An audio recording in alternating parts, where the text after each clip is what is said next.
Welcome to the First Turn. I'm your host, Hyena, and today, Llama and I talk about the Space Marine Codex that was released last week and give some of our opinions. We talk about this month's MetaWatch for Warhammer 40k and how the game feels after the last balanced data slate. We also critique some of our predictions for the Warhammer Online preview and more. If you like what you hear, give us a like, thumbs up, follow, or subscribe. Or leave us a comment if there's something you'd like to hear us talk about. All right, let's get to it. Well, we had the preview event. Yes, we did. Right. Which we were, I'd like to talk about that. Preview event went really well. I liked a lot of things we saw. Some things that we didn't expect for sure. Some things we were right about, some things we were half on about. You know, I mean, there were some things that we just didn't, you can't predict.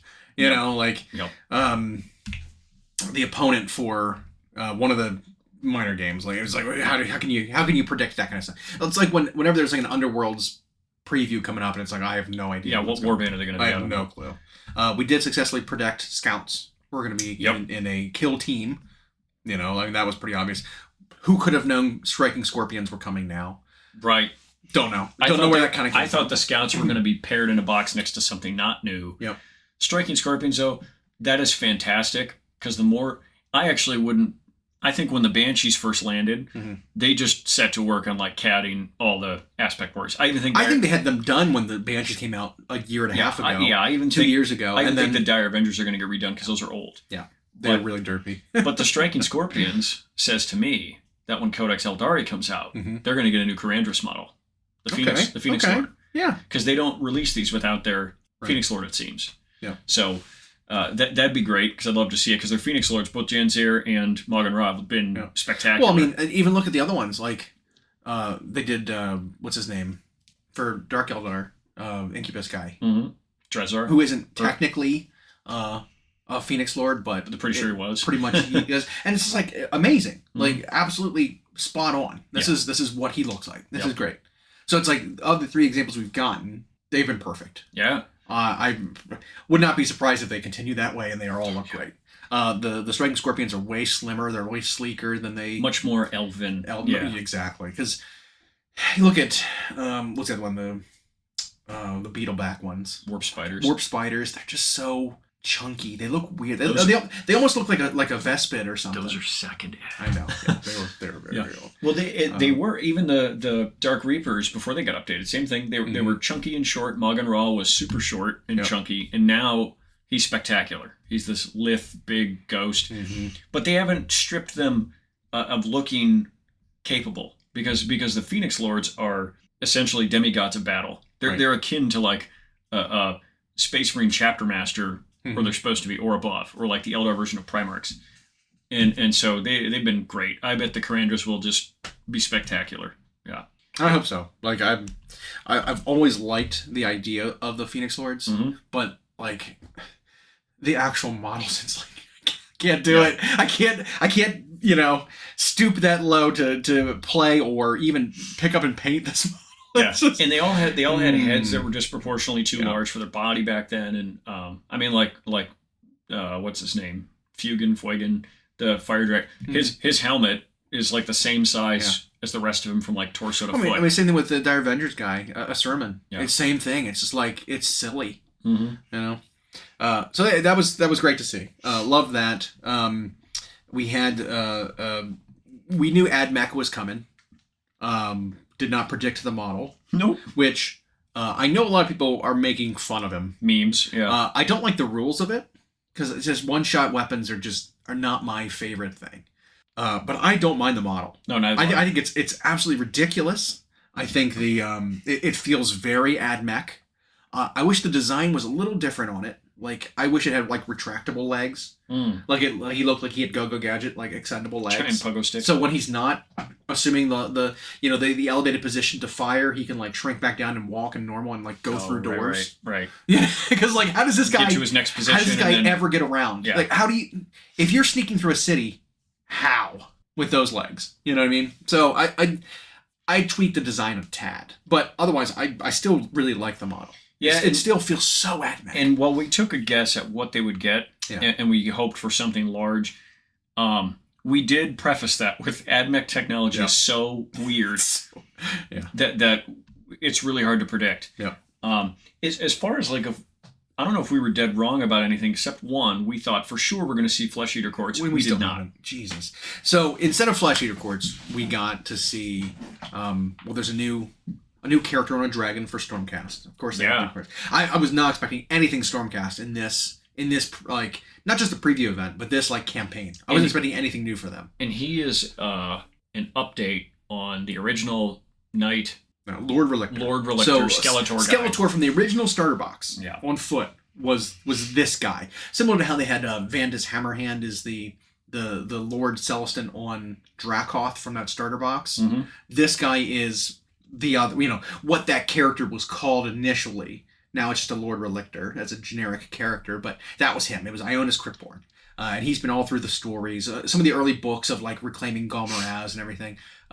He was in those stories, and now he's back on the tabletop as a named character, which is interesting because he's not from the traditional Stormcast chamber or Stormhost that everyone else is. All the pictures of him like fighting, he looks like he's in a Hallowed Knights army. So that's like the silver and like bluish ones, which. There's only like one other named character that's not from the other that other Stormhost, and it's that one too. It's the guy who's like hero landing, smashing the ground. Yeah. That guy. It looks like he's from the same Stormhost as them potentially, which I think is neat. Maybe they'll get featured a bit. Or maybe he'll be able to be in any of them because he's and not break it.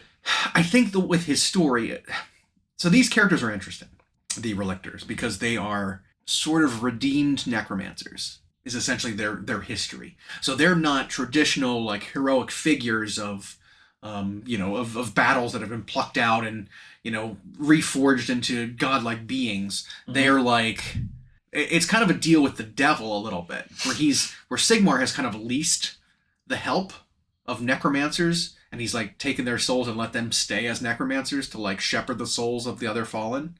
Stormcast back through the storm and to be reforged. So they're still kind of doing their same thing of like manipulating souls and dealing with the undead, because that's kind of what Stormcast are a little bit. They're like revenants a little bit, and so like I think with him and his story, he's had enough and he's off doing his own quest to figure something else out, and he's not really like I think of what's his name, Hamilcar Bear Eater. Is he in an army? No, I mean, we saw the Warhammer Plus thing where he's just roaming around being a trickster. Yeah. Being just a general hero doing his own thing.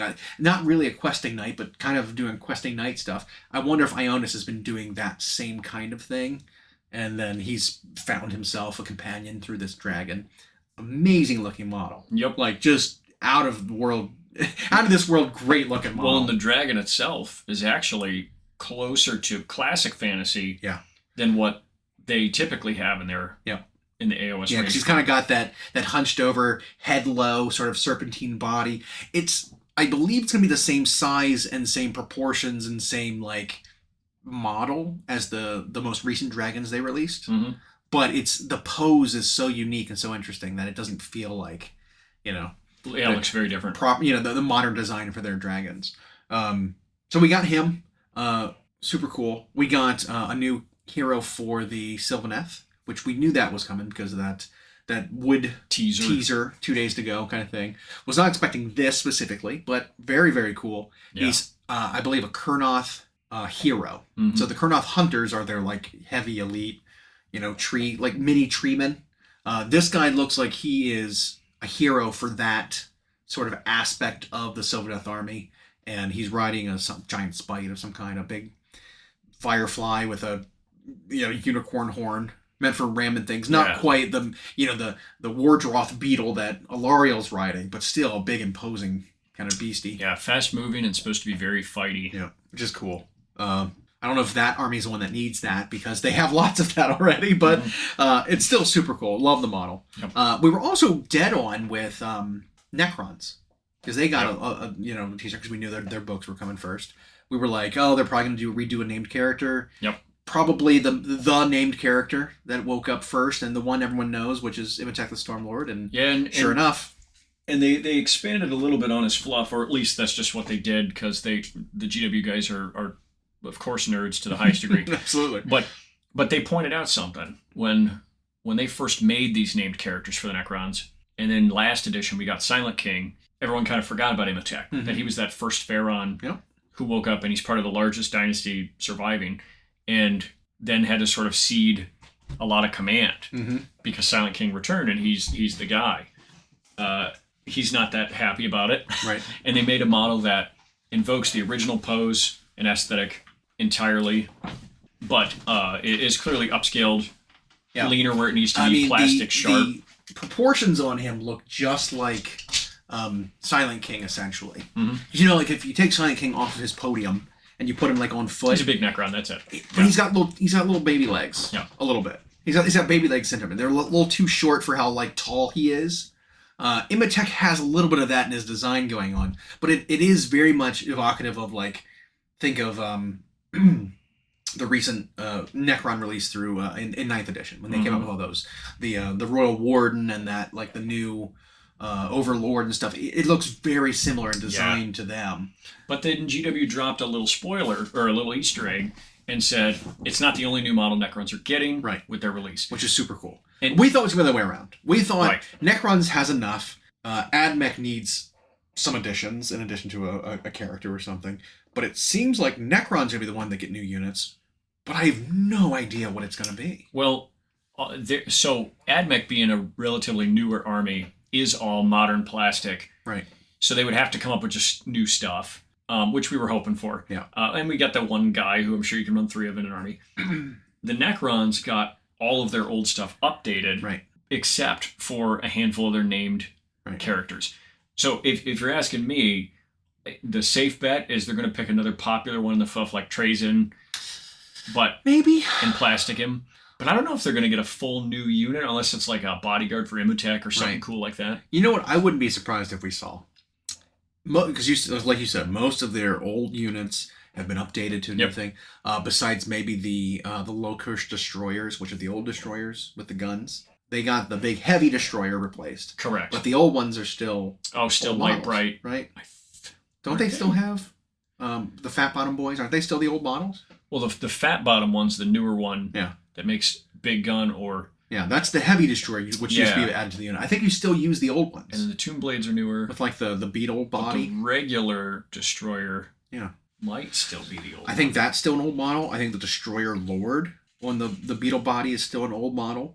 But as old as those seem to be, there is only a couple of older kits that haven't been retired yet. That is the Catan shards.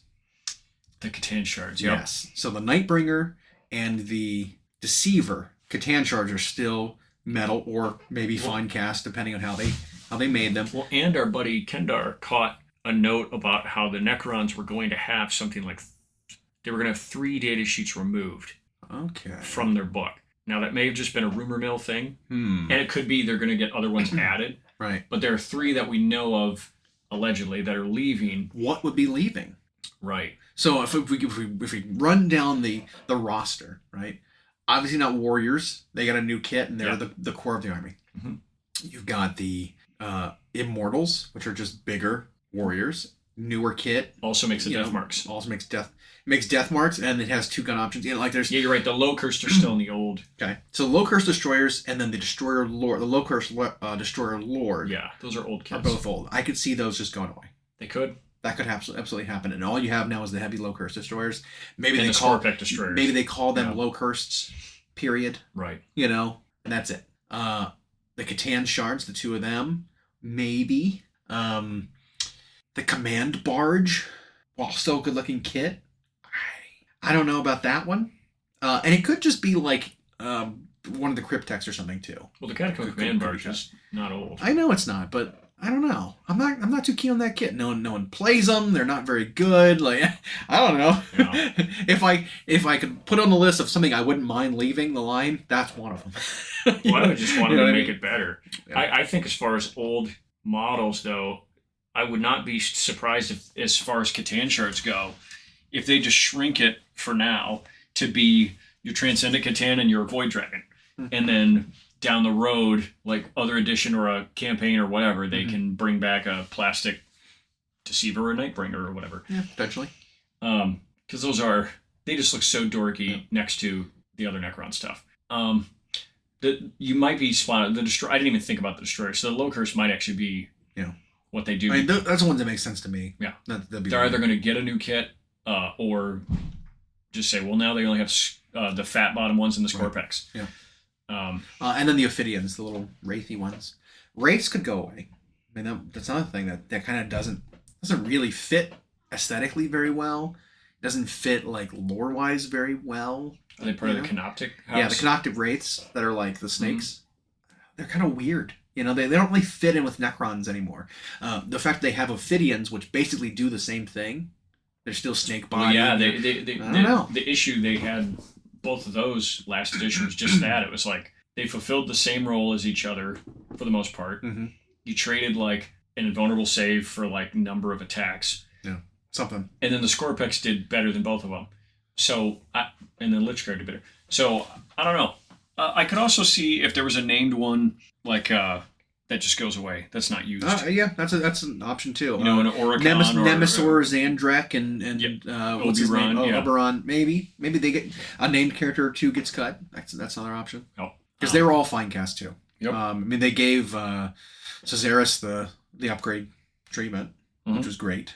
Yeah, he's great. Now we've got Emotac. I mean, who else is important to the story? Yeah, like I said, I don't know. Trajan's the only one that gets a lot of fluff. Yeah. He gets a lot of stories. Yeah, so they're not going to cut Trajan in the Infinite. He's one of the coolest characters. Yeah, right. Like, there's no way he's going to be the one. No. But Nemesaur might be. Yeah. Oricon's a weird guy. I can see him going away. And then Nemesaur, Zandrak, I can see going away. So that's potential. So there's like 5 potential kits that they could be cutting, and then they might get some new stuff in place. The Admech and Necrons one, maybe, that went a little different than we thought. And then we were right on about Bretonia. Like, we weren't expecting foot knights. Yeah, actually getting to see new plastic kit was more than I expected. So the new Paladin / Duke / whatever on the Pegasus was cool. Gorgeous. It looks like Bretonia should. Yep. Right? My only complaint is that they're like, oh, here's this brand new Duke / whatever on Pegasus, and here's the unit he runs with, the old Pegasus Knights. And they're like, oh, they look so much worse. Which is funny because it's like, I remember, they look like carousel horses. Yeah. They're just... I remember, 12, 13 years ago when those looked so cool. Yeah. And it's like, now you look at this new one they did, and this, as soon as they showed the old ones in a picture just repainted, it was like, those do not hold up. Yeah. So that was cool to see that. I really like the Knights of the Realm on foot. Yep. Both the Great Weapons and the Sword and Shield versions. I'll probably pick up a couple kits of that just to use them for something. I don't know. Because when have you not liked... When do I not like poleaxes? Knights on foot. I know. It's Great Weapon guys. Yep. Yeah, so I'll figure out a way. Maybe, part of my Season of Sigma army. Go completely blasphemous. Use them in the wrong game. Yep. Turn them into maybe like executioners or something. Because they're human scale. They are human scale. Why not? But I don't really like the Harganeth executioner models. Yeah. For Cities of Sigmar. So maybe I'll paint them a little grim and dark and make them executioners with poleaxes, and they don't really work with the cities, and so they can't receive the commands and stuff because they're like just a solo operating unit kind of thing, and so they don't count as being free guild, or something, and just kind of lore wise do it that way for my own army because I need the models. I need to use them for something. That would work because great swords are gone. So instead of free guild or the Cities of Sigmar getting great swordsmen now, they took the great weapon infantry and gave them converted a little bit, and there you go. Yeah, something. So that's kind of my plan for it. And then they did confirm that most of the characters are going to be Forge World resin, which was another thing that I was like, I don't know, because they showed off a new Handmaiden, which is just the generic wizard kind of character that Bretonia will be getting, and then they showed, and by the way, we have these other 4 characters that are going to be Forge World resin as well, which is the new damsel on the unicorn, which we had saw, which was a beautiful model, but it's resin. And then the Paladin on foot, Paladin with standard, and Paladin on horse are all staples to that army that are all going to be required. You need to get it in resin. You know what, though? I remember a few years ago when we first heard about the Old World. Yeah. And we speculated that it was going to be to Age of Sigmar, Mm-hmm. one Horus Heresies to 40k, where it was essentially going to be considered, no matter how many models it gets, a specialist game where Forge World handles odds and ends, single figures, and upgrade kits. And, well, that's what we're seeing. Yeah. Forge World's making all these characters. Yeah. Now, and so that confirms. They also showed off the trebuchet, the field trebuchet, which they said they remastered in a Forge World resin kit. Yep. To cast it in Forge World resin too. So if you want the trebuchet, it's different. Mm-hmm. It will now no longer be metal or fine cast. It will be Forge World resin. Yeah.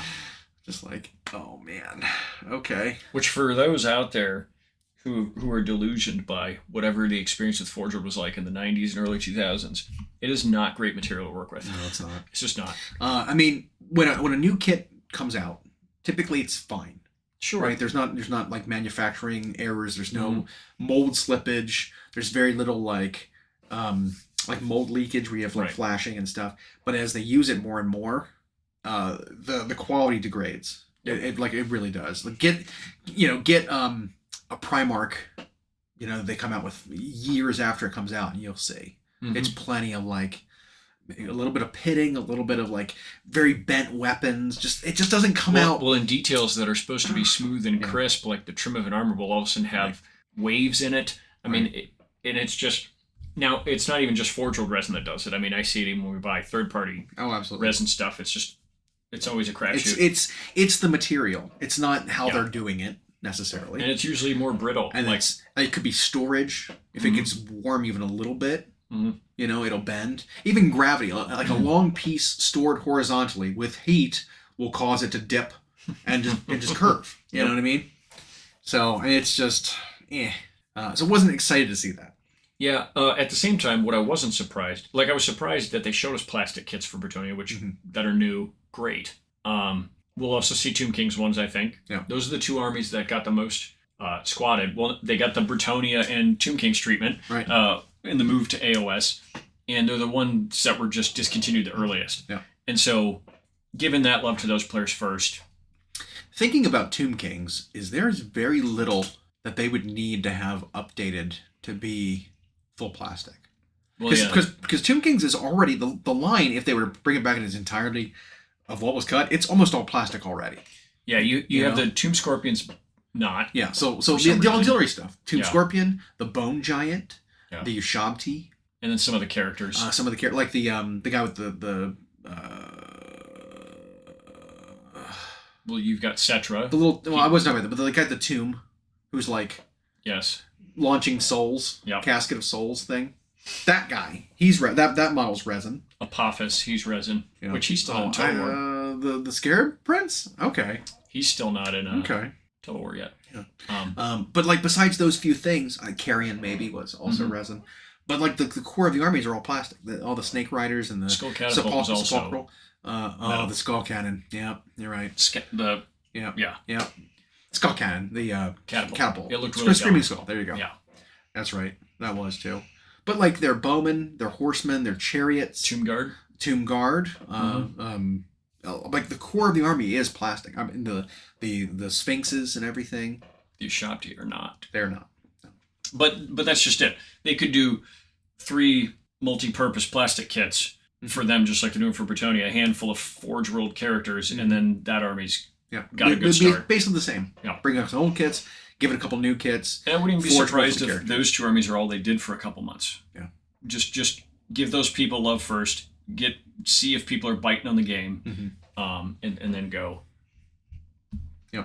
And then afterwards, we had seen, in the week since, there's specialist game treatment, a little bit of that. Some new models in plastic for like Necromunda. That's like a vehicle kit that's resin. Yeah, I did see that. That was odd. The Ash Waste like Prospector tank. It's resin? They said it's resin. Oh no! I know. It doesn't look resin. But if I look here at the thing, it says it's from Forge World. This vehicle, affordable, blah blah blah. Hang on one sec. I know Forge World does do some in plastic, like some of the, like when you go to the booth and they have a special miniature, like one of the lieutenants or whatever, it had the weird rounded sprue instead of the trapezoidal sprue, and it was and it was like Forge World made it, but it was plastic. So I don't know if they were given one of GW's old machines. But when they showed off the little like buggy tank, there was 2 other characters for the squats that are the prospectors. There was like a tech guy with a little like prospector robot, and there was like a rail rifle sort of sniper in his like scout drone. And at the end of the article, one little line at the end. All of these resin kits will be available to pre-order from Forge World soon. Wow. Yeah. It's like, oh boy. Because like no. It's a vehicle. And we know Forge World doesn't do vehicles very well. Yeah. And it used to be, everybody used to love them because of the surface detail. Yeah. But they can just do it better in plastic now. Now they just do it better in plastic. Yep. Yeah. Apparently it's a pretty big release here for Necromunda, actually. Because they did the Vansar update for having them in the Ash Waste, and they came out with those little, like, what do they call them? They're Arachna rigs is what they're called. Yeah, they have, like, a bunch of extra arms, and they, like, fly around. And then there's, like, rules for them in the Ash Waste and an upgrade kit and everything like that. So that plus all these new characters and stuff. They got a pretty, like, the number of releases that Necromunda just got, teased is pretty hefty. That game has no shortage of stuff. Yeah, no kidding. And then we had, in the meantime, also a MetaWatch article for 40K. Yeah. So this is with new, post update, post data slate, new info, culminating with the Tampa U.S. Open. Open, yep. In which Sisters won. World Eaters got second, which is wild. It's always weird to me when those kind of results come in, because it feels like it's so different from all the other results we see. All the other results we see coming from everywhere else is like, it's still Eldar and Chaos winning constantly, with Gene Stealer Cults, kind of chomping at the bit. And then it's like, oh, well, the U.S. Open in Tampa has got, Sisters, World Eaters, followed by, who was third? Did they even say? Shit, I thought they did. I don't remember. But yeah, those are just two wild first, second, place wins. It's like, what? Like, that doesn't make any sense. How did that beat out everyone else? It's bizarre to me. Maybe it's, the U.S. Opens bring out a different crowd. Maybe there are people that are doing secret tech choices in their lists and playing these off-meta lists, and play testing them in secret, and like just people aren't on it yet. Right. That kind of thing. And then the big surprise is because they've kept it close to the chest. Because they're making meta calls, right? They're making these lists specifically built to play against what they expect to see, and then it works out or something. You know what I mean? Maybe. Because we've had a little bit of that with some of our pet lists that we've been doing kind of around the stores. Especially with Eldar, who's gone up and down a little bit. There are some lists out there that utilize nothing that's meta. Well, most of the stuff that is in the list is not meta, and it performs very, very well. And it catches people off guard, and it like really punishes, if you're not playing against us and used to the measurements and, fighting these specific units, you can be really, really punished by it. And they can... Well, sometimes that's still a great call to go offbeat when you have, from what the data looks like, when you've got 20 plus factions that are not that far from each other. Right. Now it's really hard to prepare perfectly. And so maybe going a little rogue is a way in to get a few free wins. But now the U.S. Open structure, I don't want to say it's invite, but there's a cap on how many players can participate. I believe so. Right. And I think certain players are grandfathered in. I think there is some kind of a system to get your invite to it. And it counts towards ITC. Right. Now, the World Championship one, which is coming up here, that one is invite based on ITC stats, I think. Okay. But for this, a lot of the big names are always there. And they're also playing lists that look very different than what you see at some mid-size unknown tournament that counts towards ITC. So you're right. It does look different. I don't know if their tournament packet is wildly different, if they're allowing the ITC to do it. The only thing I know GW enforces is just no 3D printed models. Right. So unless that is having such enormous impact on the meta at their events. I mean, it could be. I mean, I know it would hurt an army like Tau, who the go-to thing is running a 7 battlesuit unit, essentially, with 3 to 4 cyclic ion blasters per unit, depending on if it's the normal crisis suit or it's the commander, doing just like all cyclic ion blasters. So in order to acquire 22 cyclic ion blasters, you need to buy 22 boxes of crisis suits, I think. Because it's like, I think the box comes with one. Maybe it's one per 3. Maybe you get 3 in a box. But still, it's buying like 3 times as many kits as you need just for the weapon bits. Or special ordering the weapon bits. Or if you're not making your own weapons to equip these units with, to make them WYSIWYG, like, there's just not enough of these to go around. Yeah, because everyone wants them. It's the best weapon in the entire army. And even if you go to the traditional bit stores, which still look like they were designed on Windows 98, like, that actually sell the plastic bits clipped from the sprue, the most popular weapons, no matter which army, always out of stock. And even when you set that little reminder, you can get it, immediately click the link, and it's out of stock again. So you're probably right. So maybe it might be something like that, where it's like, well, if you want to play Tau, you need all the official bits. It's like, well, I can't get that, so my army doesn't compete. So I play something else. Because that's how it works. It's like, because we played a game recently where I played my Tau versus your Tyranids, and my unit choices were not optimal. Neither army was, but yours worked a lot better than mine did, especially against a shooting army, because you had lots of high tough. Either you were hidden behind high toughness, or you were hidden by lone operative, that kind of thing. And so stealth, like, giving the enemy penalties. Based on battle shot. And it was very effective. Just the way that the matchup worked out, it was very good. I think the Tyranid rules on the whole currently are better than the Tau ones. I mean, that's just. I mean, they have their book. I mean, that's just. They have more options because of it. While we don't say the actual detachments in the books are stronger, having more options is better. And especially a lot of the new units that Tyranids got are actually very interesting and very cool. All the lictor units are really good. Neat stuff. So I'm not saying it's like, oh well, new book, of course you won. So it's just it was partial, was just weird lists. It was part of a scenario. We shouldn't have randomed objectives. We should have just chosen them. Because if like either of us would have taken Bring It Down, the number of vehicles and monsters in both armies would have been so many points for us. Because there was like nothing left at the end of the game. But when I was looking at just the damage output of some of the units I chose compared to the meta choice, which is a 6-man unit of crisis suits. 6 crisis suits, I think, are 360 points. Well, 4 missile sides are 360 points. And the output of a crisis suit unit is incredible. So much higher. Because you take, for free, those 3 cyclic ion blasters. You give each model 2 extra wounds. Because they're vehicles, if you roll a hazardous when you overcharge that weapon, they don't die immediately. They take 3 mortal wounds. And I think you can give them a feel no pain to potentially negate that. So it would take up to like 3 hazardous fails in order to lose a model, if you so choose. And just the number of shots is higher, because it was 6 missile pods on the missile side, but the crisis suit gets 9 shots at higher strength, higher AP, higher damage. And then they also get to reroll hits and reroll ones to wound. And get to fully advance 6 inches with assault weapons. It's so many more things. They don't have many bad targets. There's so many more things that they get to do for the same amount of points or less points, that it's just so much more efficient. Even though they basically do the same thing. It's like I get why that's the better choice, because you have mobility, you've got damage output, you've got threats, and you can deep strike, you got a character attached, you can give you stratagems, and that kind of thing.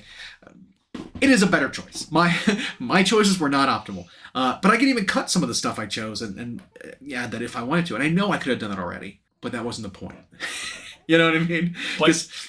But what you're saying about to play the optimal thing, which usually if you're going to play in a tournament, a tournament is competition, and while there's still some of the old style of like fun and levity, where you've got a cart with alcohol or whatever at the event, you're sharing that with your opponents. But that's not a U.S. Open. No, that's not the US environment. Open. That's not even any other big ITC event. I mean, this is a circuit. It's a year-long season of people competing for something, real prizes at the end. And so, like competition, you want to play what's optimal, get comfortable with what's optimal, or that can disrupt the optimal. And so there's a chance that some armies, at least the example you gave, like Tau, where getting the most optimal bit you need could actually keep you off the army.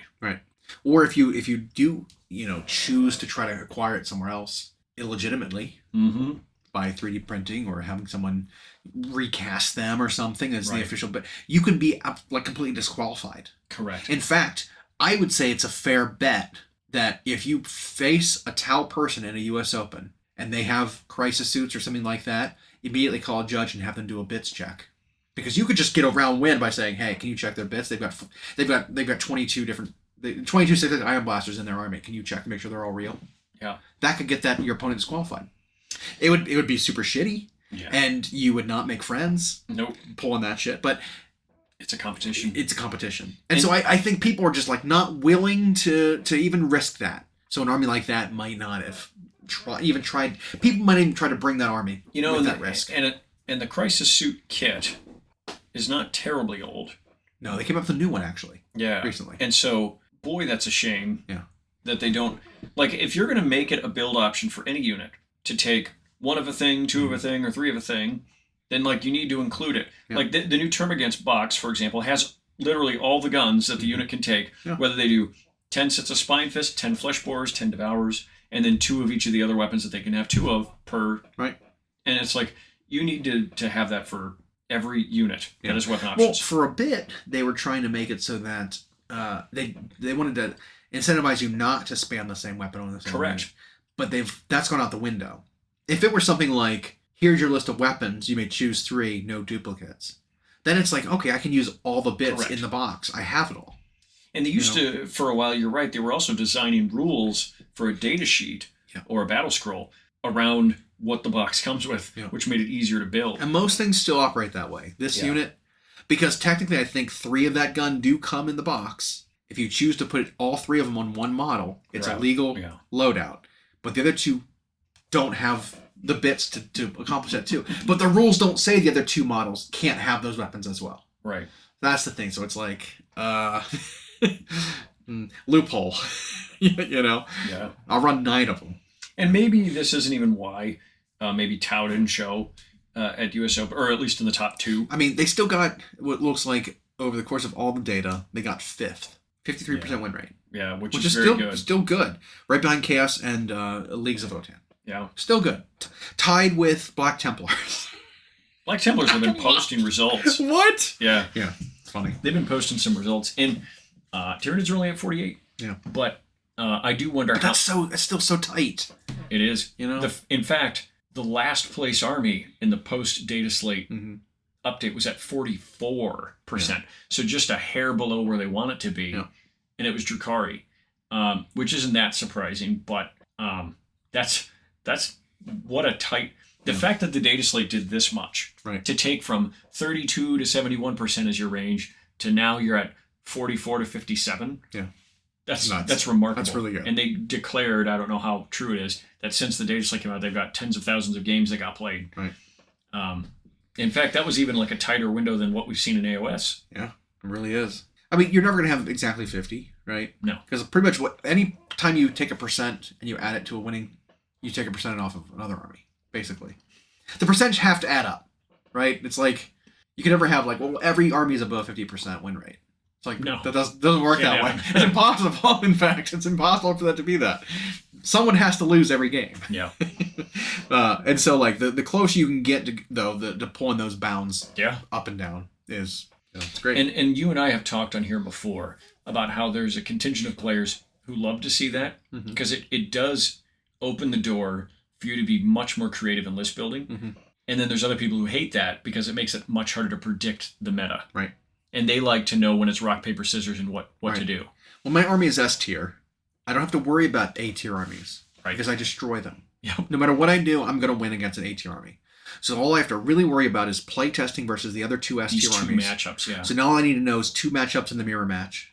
And that's all I need to focus on like learning. Everything else I'll just win. Everything else is just a free win. Yeah, you get to do the like rely on your skill level against the lessers. So it's like college football. Okay. Yeah. Right. So in the NFL you don't have giant talent disparities because all the players and all the coaches are the best in the world. Right. They're all there. You just have inches that make up the wins and losses. In college though you have the teams that get great players.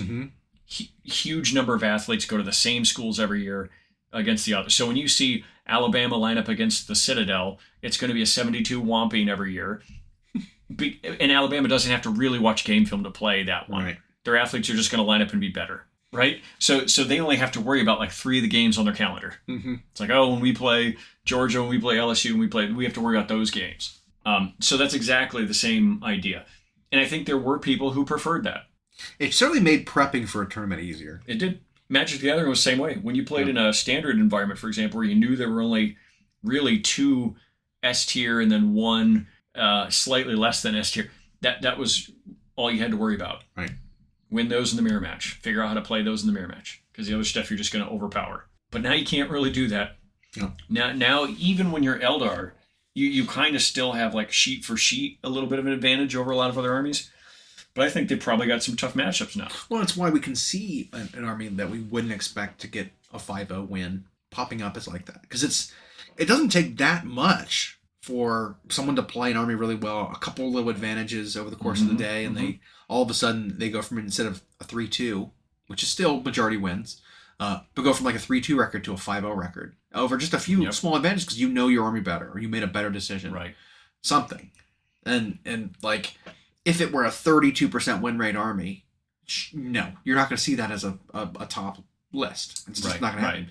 But if you're like a 57% win rate army versus a 55% win rate army, it's like, that's not that much of a difference. No. You know, like you could absolutely, top 4 or even win off of that. Well, in Eldar's current win rate at 57%, some of that is momentum from immediately after the data slate hit. There were like a cluster of tournaments that first weekend that Eldar still won. Right. But we've seen since that they've like cooled off a pinch. Yeah. So it might even come down a little more. Now, I like that they're doing this MetaWatch based on the post-data slate era. Mm-hmm.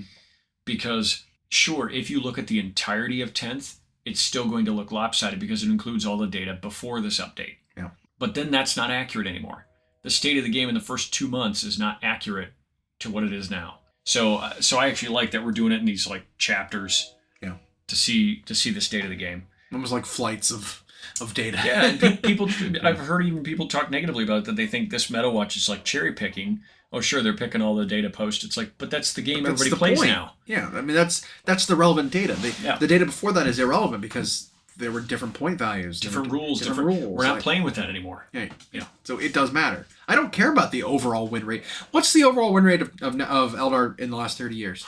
I don't care. It's irrelevant. Like, it doesn't matter. Yeah. I want to know what's immediately important. You know, people can probably relate it to like video games. It's not. It's just like pre-patch video game, post-patch video game. If you're talking about multiplayer play, like. Right.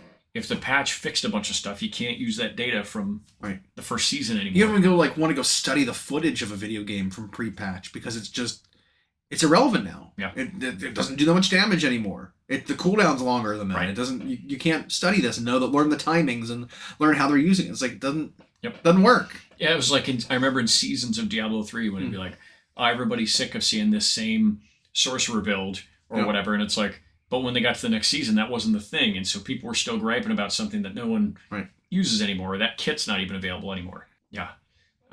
So I like that they're doing it in this seasonal way. I agree. Because that also, I think, helps them see, like, well, look how close we got. Mm-hmm. What can we do to just squeeze those bookends a little tighter without throwing something out, without something popping out of there. Yeah. And I wonder what it would take for Drukhari. I haven't looked at them that much. I know the Raiders were really good, and those went up a little bit. They were, but I know they were... Ravagers. They were the Ravagers. Raiders, the transport. I know they were performing really well in like a Yanari. The mixed army. Yeah, because they were points efficient enough and punchy enough to be able to do something. But I still think most of the Dark Eldar army is just not enough punch, a little too squishy. Too many units that just either don't have a role or can't perform their role well, that they're just kind of irrelevant. I'm mostly looking at like the bikes and the gliders and stuff. Like I don't know if there's even a reason to ever even look at them. Yeah, because they're just. What surprised me is with the speed that the army has, that they don't score better. Yeah, I think it's a lack of like killing power. It's because you can be fast, but like you need to be able to kill some stuff. You need to be able especially if you want to retake something. Yeah, you need to clear spots for you to do because that's one of the other big things, is so many of the secondary objectives require you to take units and sit and do nothing with them instead. Instead of shooting, you then do this action. Well, if you're struggling to do damage and you need all of your units to be shooting and doing damage, you're not scoring secondaries then. No. And if you stop to try to score secondaries, then maybe you'll do it for a couple turns, and then you didn't do enough damage, and now you're either out of units or you're tabled or whatever, because the opponent kept too much of their army while you were trying to do secondaries. Yeah, and they win in the end of the game. Yeah, or if your stuff has no ability to take a hit back. Right. And even if you grab an objective, if you don't have enough punch, you might only end up contesting it. Right. And then when the opponent goes to hit you back, you just lose stuff and it ends up a failed effort. Yeah. Yeah, so that could make a difference. Maybe they're a little too light. Yeah. They're like shredded lettuce kind of right now. But they're still close. 44%. It's still not bad. Not a mile off. Yeah. And so with Necrons and AdMech right around the corner, though I don't know if we have an official ETA, it's just fall. Sometime soon. Because I think fall still technically is goes through the end of November. Yep. Okay. So it's November still 20-something. A while. We still have 6 weeks, somewhere in the next 6 weeks. And it'll be neat to see if they keep this, because both the Space Marine book and the Tyranids book did exactly what you just talked about. Yeah. Give them so much more variety. Now, I have a lot of thoughts on the Space Marine book. Mm-hmm. It gave them a lot of interesting ways to play. Mm-hmm. I do not think it did a good job of making all the units in the Space Marine army playable, because there's so many of them. Yeah. Right? There's still a lot Even of with the cleanup. There's a lack of identity for a lot of units that there's just no purpose. Anything Phobos, you just don't play. Nothing Phobos is any good. Still, yeah. You worry about doing the new jump back intercessors, or even normal intercessors. I like. You worry about taking Blade Guard veterans. You take scouts. Scouts. Yeah. The new scouts are great because they can redeploy. But not spammed.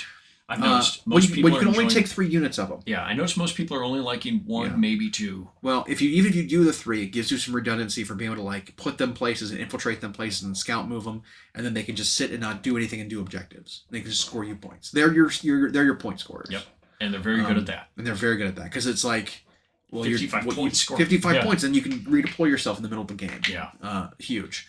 I mean, the various dreadnoughts have different purposes, which I like.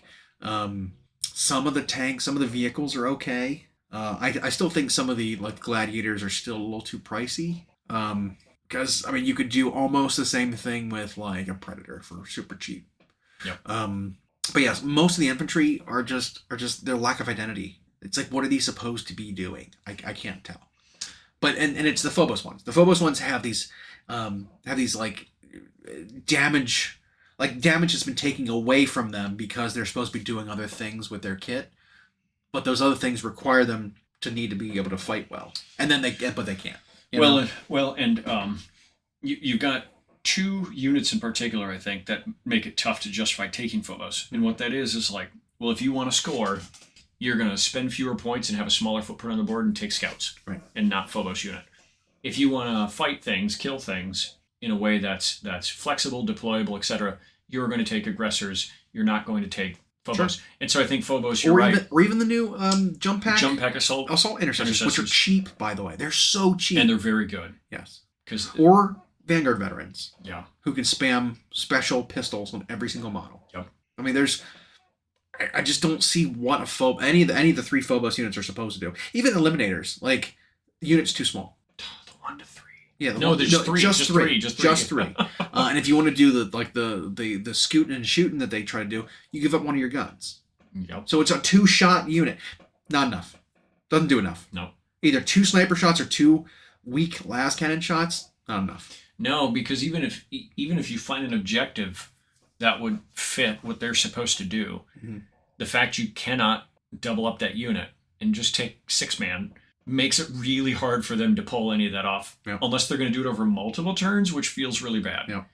But more than that, it's also the list of heroes that can join units really hurts Phobos, because all of like the force multiplier units can't join Phobos units, basically. They join like the Tacticus units. Yeah. And so if you're wanting, pluses to strength or pluses to wound and melee and stuff, you're having to take different characters. they can't join the Phobos ones. If you want like lethal hits and stuff like that, a lot of them can't join those Phobos units. There's no way to get like bonus APs or bonus attacks or bonus damage. Like none of those units have any of that stuff. And so or even like something that lets them do more movement. Right. Nothing. Yeah.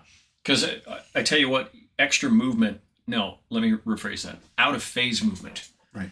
Is bonkers good in this game, because what I learned. Well, like with your Carnifexes. Holy crap, that was good. Yeah, exactly. And so what I learned in the game we played, where we just were like trying stuff. Not only did I quickly find combos. I mean, the Neurolictor Neurotyrant package can go in literally any data sheet, and it's very good.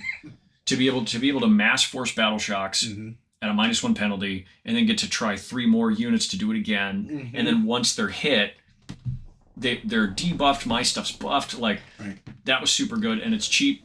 But other things that historically in the game you didn't think about are now valuable. And Carnifex is having that little thing where if they get shot at and they so much as lose a wound, they just get to scurry towards the enemy, which is where they want to be. Not just once per phase, right? It's. I think it says each time. Each time. So if you get shot once, let me double check pop that. out, get shot again by a different unit, they get to move again. It only happened a couple of times in the game, and then you just stop shooting. Yeah, I stopped shooting at it. It was bullshit. Yeah,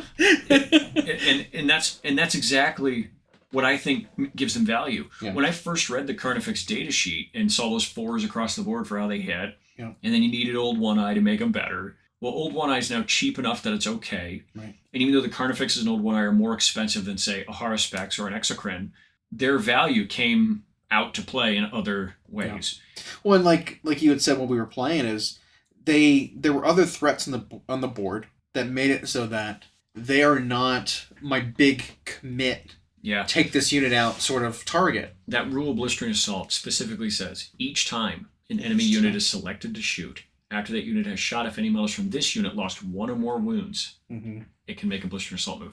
So it can happen multiple times if people keep trying to shoot at them. Okay. And with their 2-up save, like they were hard to punch through. Like and historically, the 2-up save never used to matter because guns were always all or nothing every edition. Right. Now there's just a hair less AP going around. And so there were a lot of times where they did get to make their save. And they don't track. Like, they were T9 and whatever, getting to make good saves. So that unit ended up a little more valuable than I thought. But that free movement in a phase that's not your own is so good. And Termagants can do stuff like that too, where something charges at them and they can like scurry. Yeah. Yeah. And those little types of rules, stuff doesn't just have to kill. But if you're going to make something cost as much as Phobos Armored Marines cost per model, and then the rules aren't good enough at that per model rate, they also have to be able to kill or have to be able to be really tough. And they don't really do either of those better than the other things in the book. Right. And I know that wasn't the point of us. And there's no special weapons. There's no it's just, they don't do anything. There's no options. There's nothing. And that's tough. That's a tough spot because when you've got an army with however many data sheets Space Marines have, that's really hard to give every unit something to do. Right. Because even the Tyranid book, not every unit has a home. But there is more variety, and the data sheets for them, or the detachments for Space Marines, are pretty good. And so I can evaluate an army 2 different ways, right? Internal balance, external balance. Yep. External balance, I think Space Marines are very good. I think there's a lot of play, there's a lot of lists. We really like the Salamanders themed one with the Flamers because I think it's very solid. You remove 1 set of dice from the game, really. Exactly. Yeah. You remove 1 set of dice and you give extra layer of rerolls to the 1 dice you have. Super good. There's the ability that they have to not care about the toughness by giving the Flamers devastating wounds, which is huge. Lots of rerolls, lots of twin linked on the Flamers and stuff like that. Like I think it's very solid. It's a very in your face, very aggressive list. I think it's very good. I also really like the one where you sit still. You send guys out and you skip some of your heavy weapons to sit in the back and just shoot better. Yeah. Like I like all that too. We watched a buddy of ours who's been getting back into it with his Space Wolves, used the White Scars themed one. Yeah. And being able to advance and charge on some stuff, being able to retreat or fall back and still charge or shoot. That ended up pretty effective. Yep. Yeah. And so I think there's good external balance of Space Marine because you can do lots of different lists that work. But they're still internally balanced. It's not good because there's so many units that are useless. Yeah. You know, like half the army list is still kind of useless. Yeah. Like I don't see anyone even thinking about taking chaplains anymore. Because they just don't do enough. You know, captains do what chaplains want to do, but better, basically. There's no more biker units because outriders aren't very good. So like you just don't take bikers really. Instead you're taking jump packs. Yep. Again. I mean, no aircraft are played of the 3 or 4 aircraft they have. None of them are even played. They nerfed the bunkers. The bunkers are out. They got rid of their like free Overwatch thing. Oh, okay. The servo turrets aren't good enough. Like, there's plenty of things that just like this doesn't. You know what stinks about those turrets? As a side note, is that's a newer kit that has never been good enough to play. Very weird. And it's weird. You got a BS2. Yeah. But it's only an autocannon. Strength 7 -1 is garbage. It's not. It doesn't know what it wants to shoot at. It's not good at shooting vehicles, but it's like it's overvalued because it's higher strength than like infantry. Right. But it doesn't win infantry on 2s. It's still in 3s. So it might as well be strength 5. You know, like it just doesn't fit. It's 3s versus infantry, 5 versus vehicles. It's just not a good gun. Yeah. You know, and only AP1. Nothing. It's like AP1 is good against nothing. You know, because everything always has cover, or it's got armor of contempt, or it's got an invuln save, and like so the AP1 is overvalued too. So it just doesn't do much. It's just really sad. I mean, it's kind of like my missile pods. My missile pods on my broadsides didn't have twin link to reroll wounds. It was like you'd never see them. You know. Yeah. So I don't know. Interesting. Yeah. It is interesting, and I hope. I mean, we did see that there were very, very few changes that were made to data sheets when the Space Marine book came out.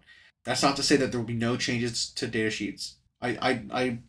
The intention, I think, with the Codex was to say, hey, we want to update the Army's rules and leave the data sheets alone. I think we think the data sheets are fine for now. Putting them in print is bold. It is. Because that's to me confirming we're committing to these stats. Yep. And especially printing them in like foily edged index cards, you know, is kind of like we're set. That are like 3x5. It's very difficult to like change those down the line if you've put and it's probably quite an expense to do it. Yeah, I think so. And you're right. Like I found the cards useful to have that quick reference like that. It does make the game feel tidier. But you're right. Like now what do you do if ever you decide some rule that's on there, some stat that's on there is just like not good enough or too good?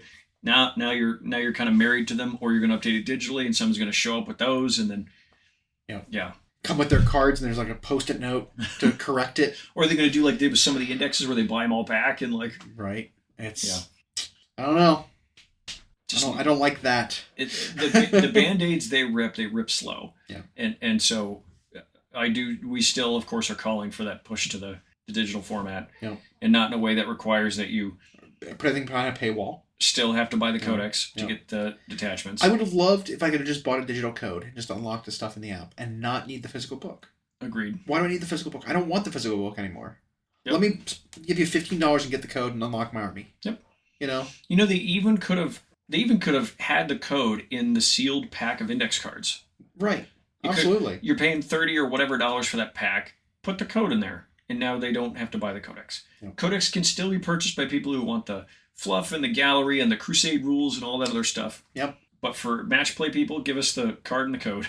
Yep. There you go. Make it 2 different tiers of product. Right. Yep. Here's your competitive pack, which is the index cards and a code to unlock the app, whatever. And then here's for someone who wants to collect the army. Here's your book with your code, and you're just and all the stuff's in there. Crusade, and it'll cost you more, but it's an optional thing to buy the codex. That'd have been nice. I agree, but is what it is. What else do we have coming up soon? We've got another event. They said another preview event coming up here in a few weeks. November.